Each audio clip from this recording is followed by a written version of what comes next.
Salut à tous, c'est Vasriotep. 2017, l'année où tout est possible, même transformer vos répliques classiques en répliques bullpup. Et ça, SRU l'a fait grâce notamment à leur kit que vous pouvez retrouver ici sur un GHK G5, mais qui existe aussi sur les modèles AK de chez GHK, Scar L et Scar H de chez WE. Donc ça change vraiment la vie, c'est idéal pour transformer votre expérience de jeu avec vos répliques classiques. On va voir ça tout de suite.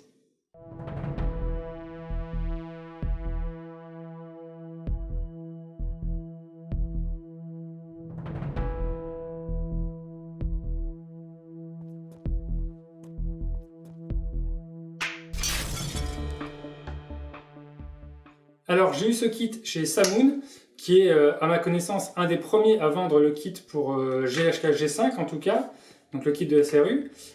Il coûte normalement aux alentours de 140 €, frais de port exclus, et il existe en 3 couleurs, donc en version noire, en version OD et en version tan.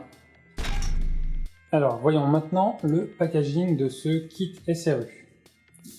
Donc bon, la marque est encore assez nouvelle, du coup ça se voit aussi sur le packaging, elle fait quelque chose d'assez simple. On a une boîte en carton siglée, donc avec le logo SRU, SR Union, prototype division, donc voilà, quelques textes, alors rien d'incroyable, avec la doctrine de SRU, donc design, expérience unique. Voilà, ça c'est vite fait. Sur la tranche, comme GHK Samoon, ils ont mis leur logo. Ici, on peut retrouver donc le contenu de la boîte, donc le kit Bullpup G5 GHK en version OD. Et comme vous pouvez le voir, voilà, c'est tout sur l'extérieur. Donc c'est très sommaire. Voilà, c'est vraiment une boîte en carton tout de suite plus banale, avec un petit sigle. Donc je vais pas passer plus de temps sur l'extérieur. On va de suite ouvrir l'emballage. Et donc à l'intérieur, eh bien, on a une protection en mousse, voilà, des petits panneaux de mousse comme ça, qui est pas mal, hein. On a quand même un contenu qui est pas fragile et malgré tout on a un emballage assez sympa. On aimerait voir ça sur plutôt des répliques que des kits en impression 3D, mais du coup c'est vraiment louable, c'est nickel. Et quand on ouvre le paquet, donc si vous avez vu l'unboxing que vous pouvez retrouver ici. Voilà. Donc si vous avez vu l'unboxing, moi ce qui me frappe c'est que sur mon modèle j'avais pas de notice, j'ai pas de papier, j'ai pas de notice, j'ai rien. Et ça c'est vraiment dommage, ça manque. Hein, voilà, une petite notice d'explication pour le montage, même si c'est assez facile, ça évite de se prendre la tête à savoir quoi démonter, quelle vis enlever sur la réplique, etc. Donc ça c'est un peu dommage. Donc dans le packaging on trouve le rail supérieur du kit Bullpup. On trouve un sachet en plastique avec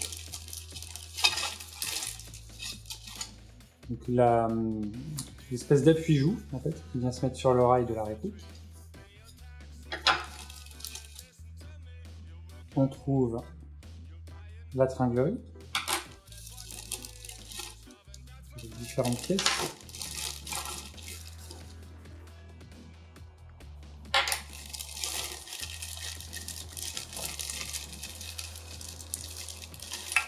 Donc ça c'est tout ce qui est vis et goupilles.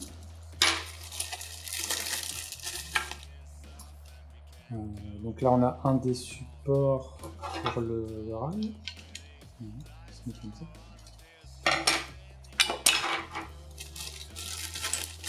On a la partie qui vient se mettre au niveau de la gâchette. Et une autre partie qui vient se mettre sur... c'est pour faire la jonction avec le chargeur. Ensuite, dans ce paquet, il nous reste à sortir les divers éléments du kit. Donc là, la partie basse, l'espèce de lower avec la poignée. Le reste du lower, donc à l'arrière avec la crosse. Et l'avant en fait, le dessus, le upper hein, si on veut dire, où le canon va s'insérer. Et ça c'est rien, c'est une de mes pièces de rechange pour le G5 que j'ai mis dedans. Et du coup ce qui est pratique c'est qu'une fois qu'on a démonté le G5, moi je me sers de cette boîte pour stocker en fait toutes les pièces. qui me reste après l'installation du kit SRU. Comme ça, voilà, j'ai toutes mes pièces du G5 à l'intérieur, bien rangées, bien au chaud. Et ça m'évite de perdre quoi que ce soit. Et le jour où je veux repasser mon G5 en version classique, eh ben, j'ai plus qu'à transvider les éléments. Bon bah c'est tout pour le packaging, ça suffit largement, c'est pas méchant, voilà, il n'y a pas de design, mais vraiment c'est pas grave. Et au moins tout est bien protégé, bien rangé. Passons maintenant au montage de ce kit SRU sur un G5. Donc là voilà, c'est mon G5 qui est mis à nu, donc il n'y a vraiment plus rien dessus. Et donc on va pouvoir commencer au démontage. Donc la première chose à faire, c'est d'enlever la poignée. Alors, en fait, il n'y a pas d'ordre, hein, particulièrement, je vais vous mettre un ordre, mais c'est pour la vidéo, mais il n'y a pas d'ordre. Donc la première chose à faire, c'est d'enlever la poignée. Pour ça, il faut utiliser un tournevis cruciforme. Donc moi, j'ai pas la poignée d'origine, j'ai une poignée custom, mais ça change absolument rien pour vous. Et du coup, il faut démonter la poignée avec un tournevis pour enlever la vis qui est à l'intérieur.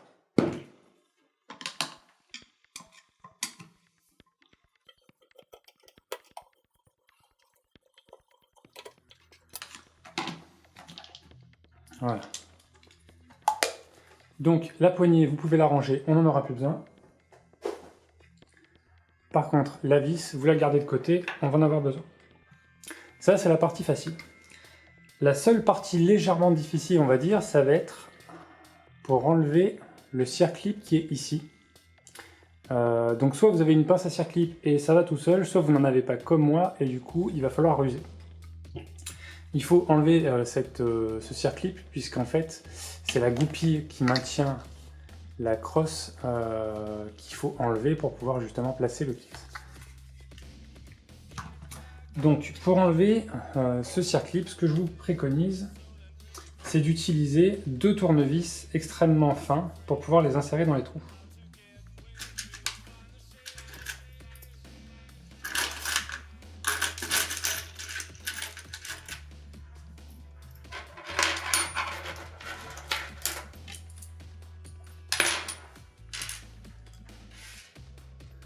Donc vous pouvez utiliser 2 tournevis, par exemple, voilà, assez fins, de ce genre-là. Et je vous conseille d'utiliser un aimant, un petit aimant, mettre sur un des tournevis pour que le circlip se barre pas quand vous allez le faire partir, parce que parfois ça peut partir tout seul. Donc vous devez insérer les 2 extrémités plates dans chacun des trous, appuyer un peu et tourner.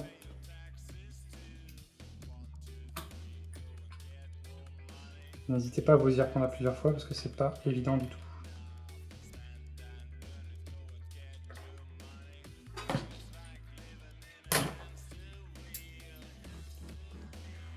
Voilà.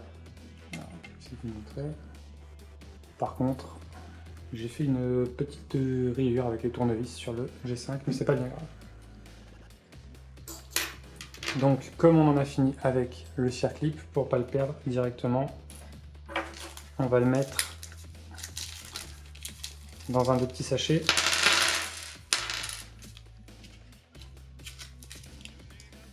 Voilà. Donc maintenant que ce circlip est enlevé, on va pouvoir enlever la goupille. Donc il suffit de pousser un peu et d'utiliser un chasse-goupille ou un tournevis. Et là, elle vient tout seul. Donc on va également ranger la goupille.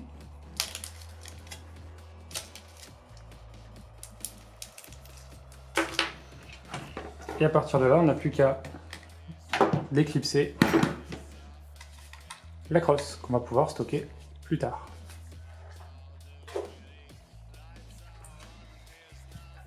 Et bien, on a bientôt fini la partie démontage. Il ne nous reste plus qu'à retirer cette vis là et on devrait être bon. Donc voilà, c'est assez facile. Il suffit de prendre un tournevis à bout plat.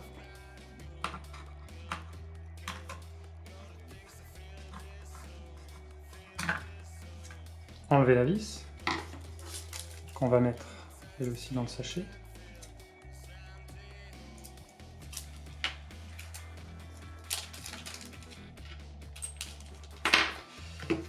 là il faut enlever du coup la goupille. C'est un petit peu plus délicat. Je vous conseille d'utiliser un chasse-goupille. Donc en appuyant un peu fort, elle finit par partir. Vous pouvez vous aider d'un marteau si jamais ça ne vient pas. Voilà.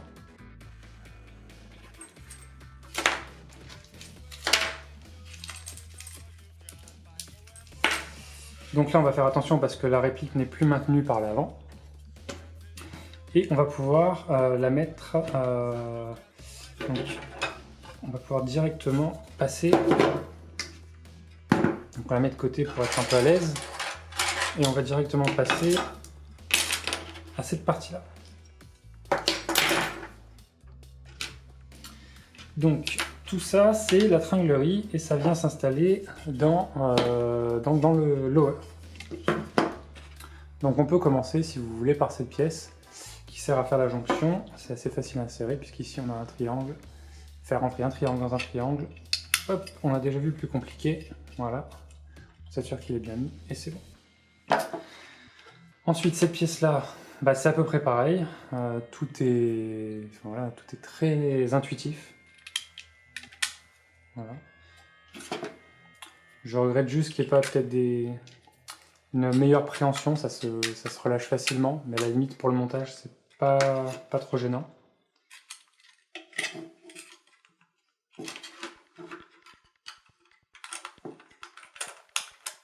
Voilà. Et donc on va faire venir cette pièce ici. Voilà. Et là du coup, on peut voir que ça coulisse très bien. Du coup, il va falloir faire passer cette partie-là dans la gâchette.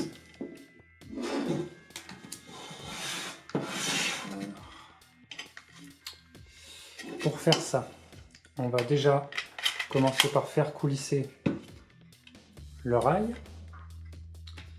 Là, on va pouvoir donc, utiliser la facilité d'ouverture pour écarter et enlever ça. Voilà, donc ça c'est facile jusqu'à maintenant. Et là on peut remettre cette partie-là. Donc il faut bien penser que la partie ronde ici, c'est la partie qui va être en contact avec la gâchette, puisque voilà, elle est censée épouser la forme de la gâchette. Donc il ne faut pas hésiter, les parties sont assez souples, à écarter ces pièces pour pouvoir les refermer.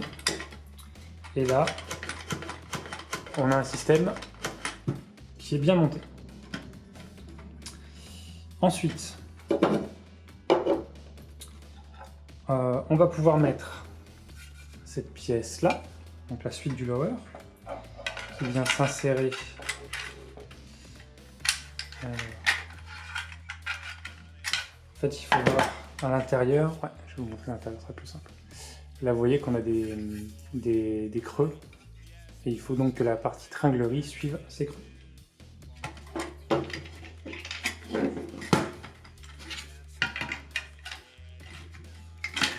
Voilà, une fois qu'on a trouvé l'angle, c'est beaucoup plus simple. Et vous voyez que ça s'enfonce tout seul.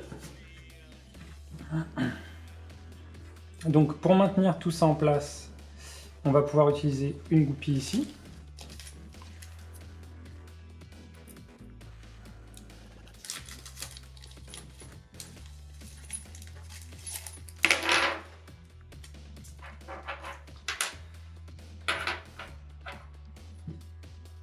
Donc ici on va utiliser cette goupille-là. Alors on peut voir de ce côté qu'on a un léger trou, voilà, qui nous permet de comprendre que la tête de la goupille doit s'insérer par ici.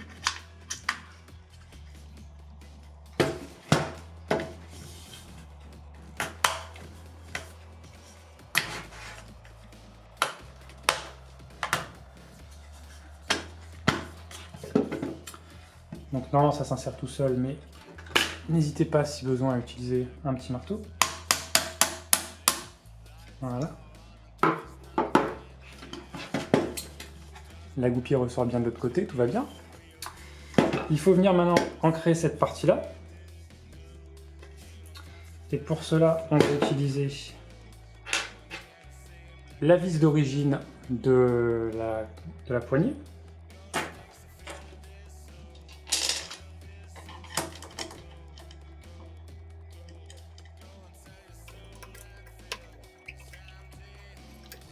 Voilà. Pas besoin de serrer comme un malade, ça suffira. Donc le lower est installé. On vérifie que la gâchette fonctionne. Donc on peut voir que là on a un bon accès au puits de chargeur.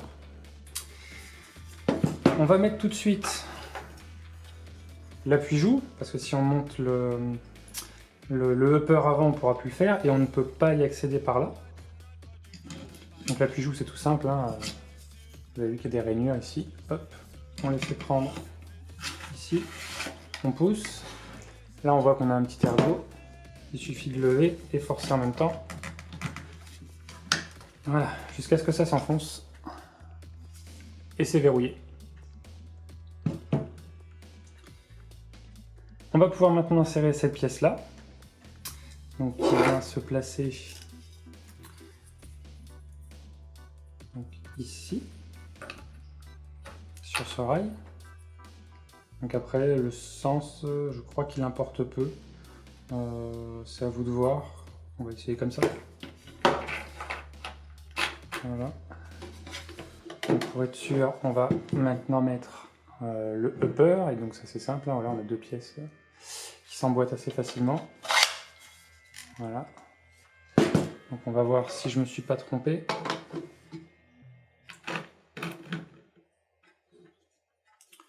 Ouais. On peut le mettre comme ça, ou alors on peut le mettre dans l'autre sens. Très honnêtement, c'est à vous de voir. Moi je vais le mettre dans l'autre sens, je trouve ça peut-être plus joli.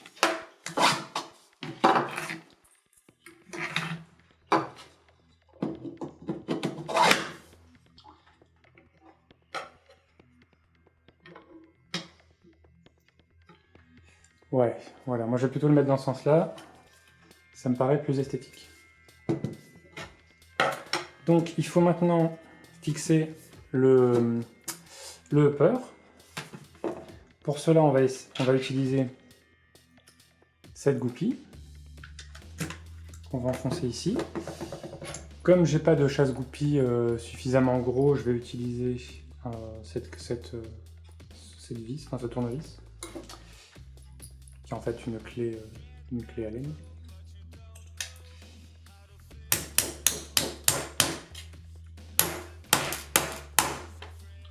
Alors là, il ne faut pas hésiter à y aller, puisqu'en fait, il faut que la goupille ressorte de l'autre côté suffisamment.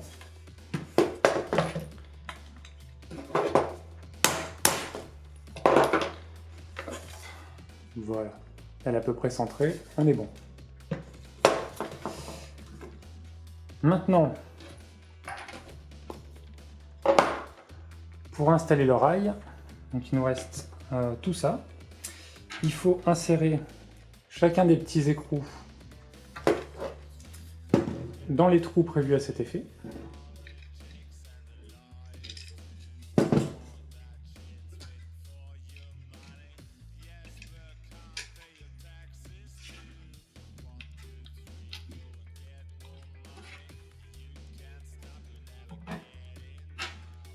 Et on n'a plus qu'à visser ces vis avec une clé à laine de taille assez importante.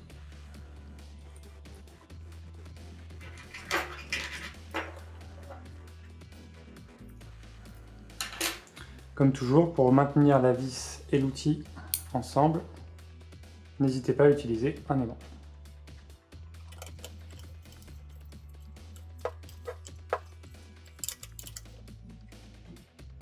Pas besoin de serrer comme un malade, ça devrait suffire.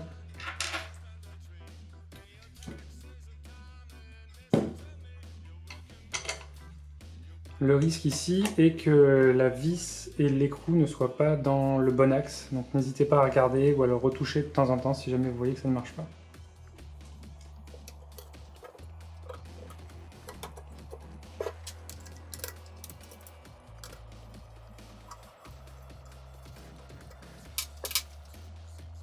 Et voilà, on a fini le montage.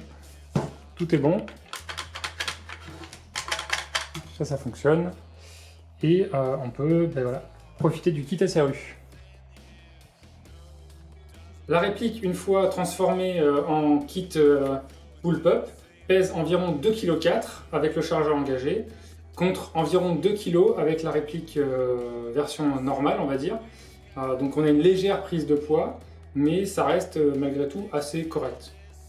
Le moins qu'on puisse dire, c'est que déjà niveau design, ça en jette. Franchement, c'est super agréable. Ils ont bien travaillé leur coup. On voit qu'il y a des petits détails portés un peu partout, comme des petits marquages, des petites moulures. Vraiment, la partie design est vraiment soignée. Ça fait vraiment plaisir. De même que la partie ergonomie, elle est vraiment très agréable à prendre en main. Le plastique tombe bien, enfin les poignées tombent bien sous la main. Et voilà, les plastiques sont agréables, ça reste assez doux. C'est pas agressif, c'est vraiment très agréable. C'est assez impressionnant. Nous avons également comme point intéressant à signaler cette espèce de cache-rail sur la partie supérieure qui permet de ne pas être directement en contact avec les rails pour pouvoir épauler. Comme vous voyez, je ne suis pas en contact avec les rails, c'est pas désagréable. Alors on pourrait mettre des espèces de cache-rails comme ceux que j'ai mis ici, mais ils ont prévu ça d'office, donc c'est plutôt pas mal. Après, ça aurait pu être peut-être un poil plus petit, puisque par exemple, comme le G5 a un levier d'armement qui repart pas mal en arrière, si je veux utiliser cette portion-là du rail, je ne peux pas. Si je veux mettre, je ne sais pas moi, une lampe ou quelque chose pour attacher des batteries externes, par exemple, j'aurais bien voulu les mettre ici, personnellement, mais ça risque de me gêner, donc je ne peux pas. Ce qui est intéressant de signaler aussi, c'est que on a transformé la réplique en bullpup, mais on n'a absolument rien perdu des fonctionnalités classiques de la réplique. C'est-à-dire qu'on a toujours l'aspect ambidextre, donc ici on peut accéder à tous les contrôles, l'éjecteur de chargeur, le sélecteur, et ici on a effectivement la même chose, l'éjecteur de chargeur et le sélecteur. On a également évidemment accès au levier d'armement, donc à ce niveau-là c'est parfait. On a aussi accès ici aux deux passants là, pour pouvoir mettre la sangle.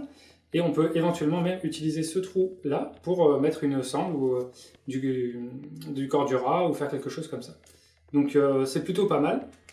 Hélas, à cause du design du G5 qui se révèle encore plus quand on est en mode bullpup, ceux qui auraient eu l'idée de placer une sangle, on va dire, au milieu de la réplique pour voilà, la sangler, on va dire, comme ça, près du corps facilement.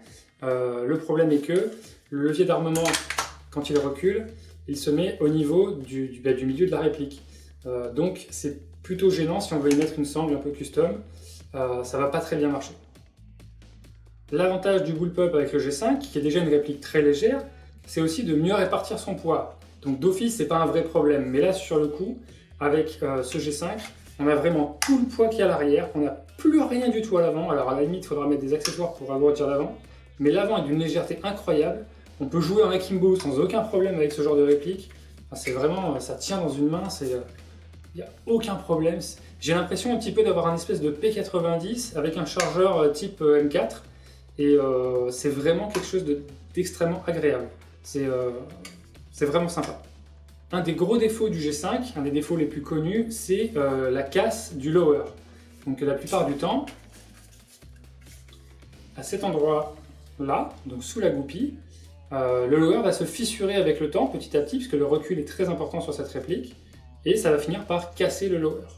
Alors avec cette version, je trouve, après c'est personnel, mais en tout cas je trouve que du coup le lower est quand même bien plus soutenu, bien plus maintenu en place, et éventuellement, même si le lower est cassé, je pense que ça pourra toujours fonctionner, du moment que c'est bien maintenu en place, ça devrait être pas trop mal.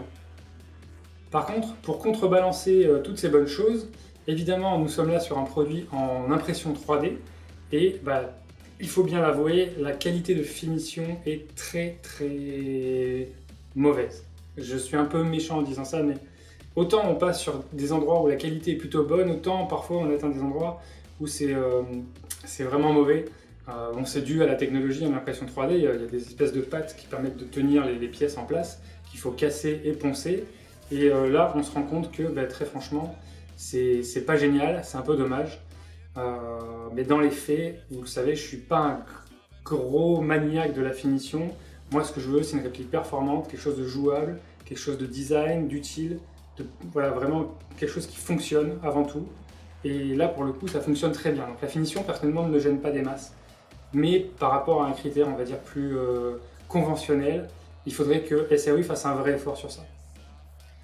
Au niveau du design, j'ai quand même du mal à comprendre pourquoi SRU n'a pas fait le choix de faire un upper de la même couleur que le reste de leur kit. Puisque comme vous le voyez, voilà, on a la base qui est en vert, enfin en OD, et le upper, le rail supérieur qui est en noir. Alors bon, voilà, c'est pas vraiment méchant, mais c'est quand même assez curieux. J'ai pas du tout compris ce choix. Ça m'aurait pas gêné d'avoir au moins le upper, quitte à pas avoir le rail, mais au moins le upper en vert, en OD. Mais tant pis, c'est comme ça. J'ai aussi remarqué que cette partie-là, donc du lower, du nouveau lower bullpup, est assez proéminente par rapport à la partie supérieure. Et du coup, les rails ici qui ne sont pas surélevés, en tout cas ils n'ont pas une grosse épaisseur, sont assez près du lower. Et à mon avis, selon le type d'installation de support Picatinny que vous pourrez utiliser sur ce rail, c'est pas impossible que vous rencontriez des petits problèmes d'ajustement. Donc si c'est le cas, il faudra ruser, un peu trafiquer obligatoirement, sinon ça ne rentrera pas. Toujours au niveau des rails, je trouve que le rail supérieur est peut-être un chouïa trop bas par rapport à la réplique. En fait, quand on l'épaule, voilà, ils auraient pu le rehausser un petit peu, peut-être d'1 centimètre maximum. C'est pareil, c'est une question tout à fait métabolique, voilà, c'est mon avis personnel, c'est très subjectif. Et donc voilà, c'est pas forcément à prendre en compte, ça c'est à voir. Toujours au niveau du design, je regrette un petit peu l'absence de travail sur la face avant de la réplique. Elle est juste lisse, coupée dans la masse. C'est dommage, voilà, il y a beaucoup de travail sur le design, sur l'intégralité du kit, sauf l'avant qui est complètement lisse. C'est vraiment couillon.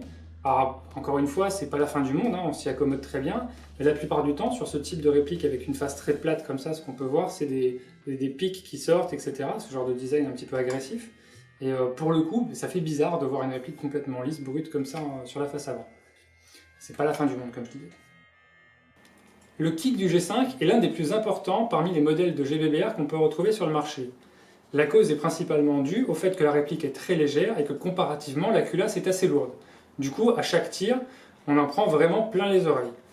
C'est vraiment impressionnant sur le modèle de base, mais maintenant qu'on est passé en bullpup, l'oreille se situe juste au niveau de la culasse, du mouvement de la culasse et de la partie où ça va taper à l'arrière. Et donc, je peux vous dire que pour avoir essayé, c'est vraiment très impressionnant et limite douloureux. Il faut presque faire gaffe à pas trop coller l'oreille sur la réplique quand on tire, pour pas avoir un sifflement dans l'oreille. C'est vraiment assez hallucinant. Ça me rappelle un peu la sensation que je pouvais avoir en utilisant un L85 de WE avec sa carcasse en métal, sur lequel ça résonnait énormément. C'est assez similaire. Par contre, c'est évidemment beaucoup plus fort que le bruit qu'on pouvait avoir sur le P90 de WE. Comme vous pouvez le voir, la gâchette a changé évidemment. Donc c'est une gâchette de couleur rouge. Je ne comprends pas non plus le choix, mais c'est pas très gênant. En plastique assez souple. Et du coup, c'est une partie un petit peu faible par rapport au reste du modèle. On a beaucoup de jeu avec cette gâchette, que ce soit avant, arrière ou sur les côtés. C'est très déstabilisant. C'est absolument pas gênant pour les performances, mais c'est déstabilisant. Et du coup, ça influence évidemment le trigger reset.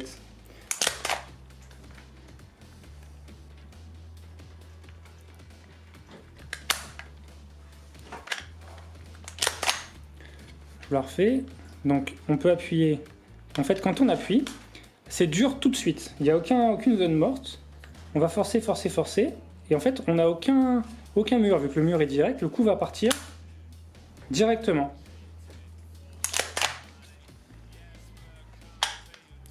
Le trigger reset s'enclenche de façon très audible, donc ça c'est agréable. Par contre, il repousse la gâchette très en avant, ce qui est particulier.